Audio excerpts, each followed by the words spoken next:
So what the heck is going on with AMC stock, and am I selling, right? So what's going on, team? It's Ricky with TechBud Solutions. AMC was not looking good by any means right at market open. It got rejected, but honestly, a lot of the market was pulling on back. And that's what I think I'm continuing to see is as we're seeing major markets pull on back, AMC is tending to follow to some degree, right?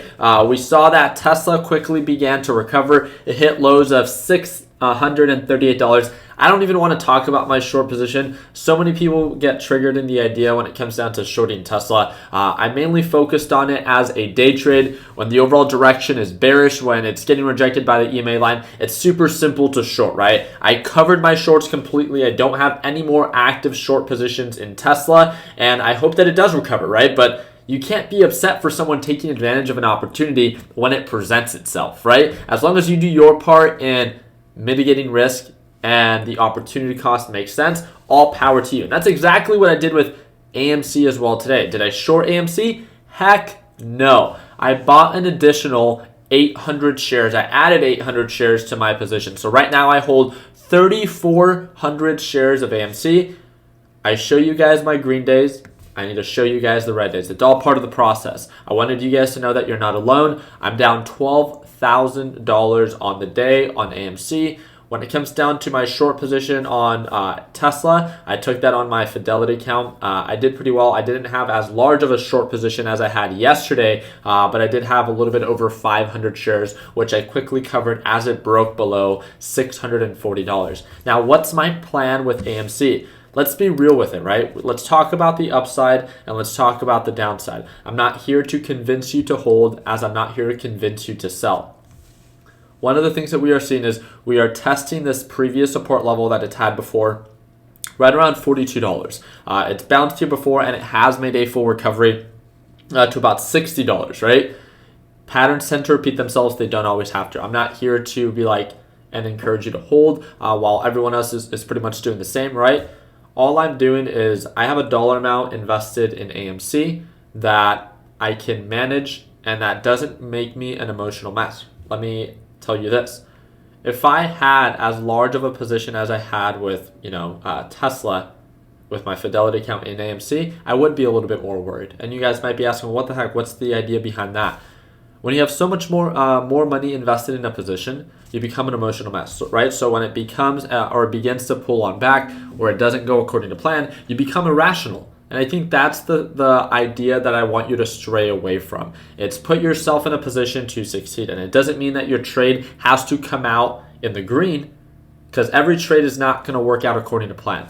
But as long as you put yourself in a mental state where you can make rational decisions, I think that's what's most important. I tend to make the most rational decisions when I'm not fully invested and I don't have so much money on the line that I become an emotional mess. And that's all we're ever here to encourage you to do. It's not just about AMC, but it's about Tesla. It's about any stock that you see value in as either an investment or as a trade. Take advantage of it when you see the opportunity present itself. So as AMC pulled on back, yeah, I'm down $10,000 on the day. It sucks, but I've been up $70,000 in the day with AMC, right? So it's part of the process with this specific stock. Now, AMC is a different monster.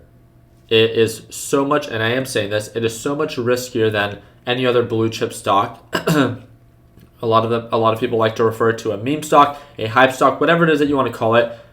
Greater risk, greater reward.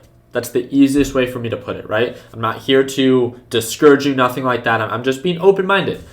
I am here to take advantage of opportunities when they make sense to me. And as it pulled on back, I was like, hey, how cool would it be if I can buy at these lower levels and ride the recovery? With the idea in mind is it's all about structure and discipline to some degree, right? I'm not going to go in blindly and have no form of risk management. Now, if AMC breaks below $40 a share, I'm going to have to reduce my position size. I'm going to have to begin to cut losses as it's no longer going according to plan. And that's, again, with structure and discipline. I'm all for it, right? I was able to buy the dip right around $43, $44, but I don't want to ride this all the way back down to sub $40 because it's never been below that since it's pushed up to highs of 77. So that uncharted territory is not something that I want to partake in, especially not with over 3,000 shares. I'm sure you guys understand why, right? So I'm all for it. I was happy that I was able to buy the dip, nearly 1,000 more shares than I had yesterday, right? I will add more to my position if it breaks above EMA. And based off of previous patterns, we could either wait for the short squeeze if it ever happens, or based off of previous resistance levels right around $60 a share, it tends to get rejected. I have my reason why I bought today. I have my stop loss, right, where I'm gonna manage my risk and cut losses if it doesn't go according to plan, and I have my exit plan, either 60 or above. That's the goal. Please, please, please, all we're ever here to encourage you to do is to implement structure with your trading, right? With great opportunity comes great responsibility, and I think you can easily see in the comment section who has a plan and who doesn't, who's freaking out and who isn't, right? The only people freaking out and that become emotional or irrational and become an emotional mess are the people that have no more money to buy at the lower levels. They're fully invested and they hate when everyone else is, going against them. It's not about anyone else, right? It's about you.